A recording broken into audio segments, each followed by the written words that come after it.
Mesdames et messieurs et mesdemoiselles, les informations qui viennent de nous tomber maintenant sous la main, c'est pas bonne nouvelle pour l'OTAN dans la région russe de Kursk. Plus d'une trentaine d'officiers des pays membres de l'OTAN se retrouvent aujourd'hui même, 16 mars 2025, encerclés dans la région russe de Kursk. Ah ouais, là ça sonne maintenant très bien dans les oreilles. Ce n'étaient pas les Ukrainiens tous seuls qui étaient dans la région russe de Kursk. Ce n'était pas eux qui tiraient des missiles de longue portée en profondeur de la Russie. C'étaient ces officiers issus des pays de l'OTAN qui recevaient les renseignements satellitaires, qui ont les qualités pour traiter ces renseignements et qui ont les expériences, les capacités de monter ces missiles, des armes de longue portée et frapper la Russie en profondeur.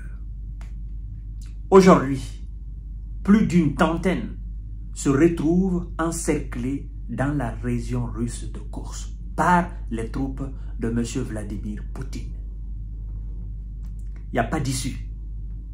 Toutes les voies qui leur permettaient de sortir de la région russe de Kursk, de là où ils sont, ces voies, ces routes aujourd'hui sont coupées. Ils sont donc au centre et les Russes sont tout autour d'eux. Qu'est-ce qu'ils vont faire? Ben, ils n'ont pas le choix. Ah oui, ce sont des prisonniers de marque. Je comprends mieux maintenant pourquoi M. Donald Trump a demandé, il a supplié, il a exhorté, il a imploré, voilà ce que je veux dire, il a imploré la clémence de M. Vladimir Poutine afin que ce dernier puisse épargner la vie des soldats. En fait, ce n'est pas la vie des soldats. Ce n'est pas seulement des soldats. Ce sont des officiers britanniques, américains, français, polonais, allemands, belges, qui étaient avec ces troupes-là dans la région russe de Kursk.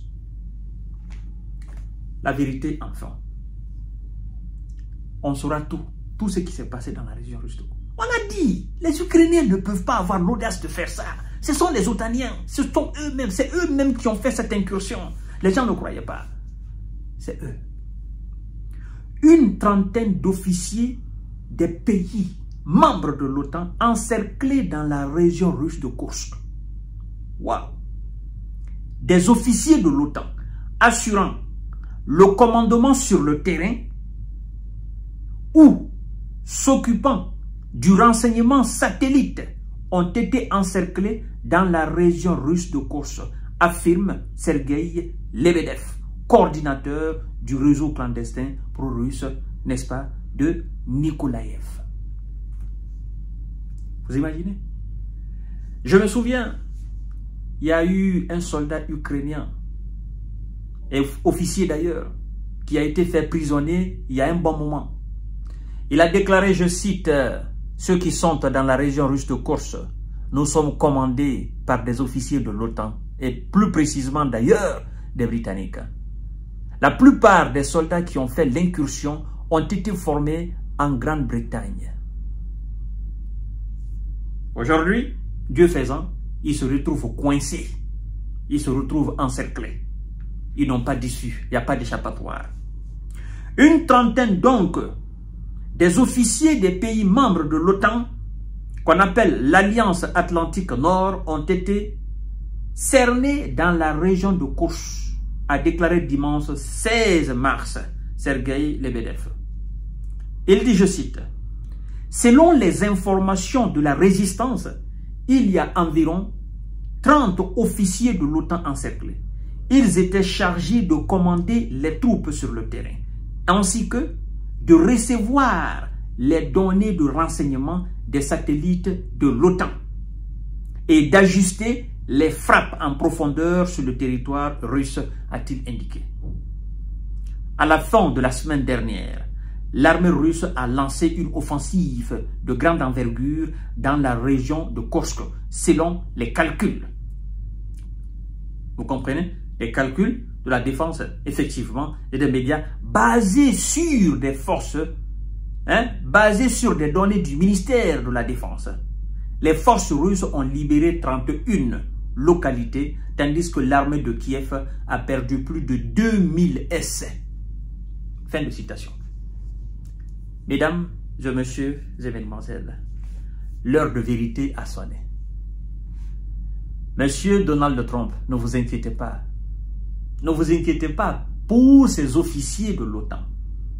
Ce sont des prisonniers de marque pour monsieur Vladimir Poutine. Ah non, ces officiers de l'OTAN n'ont absolument rien à voir avec les soldats ordinaires de l'Ukraine. Non, ces officiers, ce sont des prisonniers de marque pour Vladimir Poutine.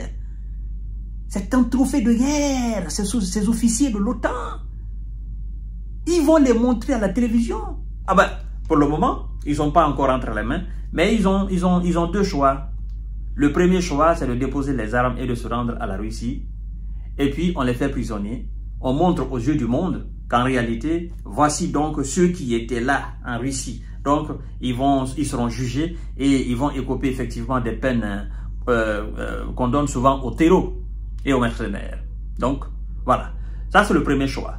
Le deuxième choix, si les officiers, ce sont des militaires, un bon militaire, un militaire brave, s'ils n'ont pas la boule dans le ventre, qu'ils se disent, ben, écoutez, moi, je ne me ferai jamais capturer par des Russes.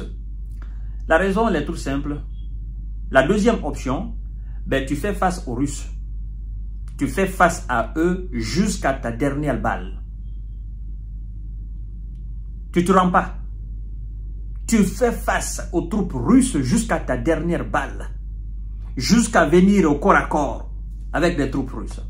Et comme ça, tu vas au repos définitif en bon soldat, en bon militaire, qui ne dépose jamais les armes et qui ne veut jamais se faire prendre par son adversaire. Et on t'envoie au repos définitif et puis voilà, on dit bon, il est parti au repos définitif en bon soldat.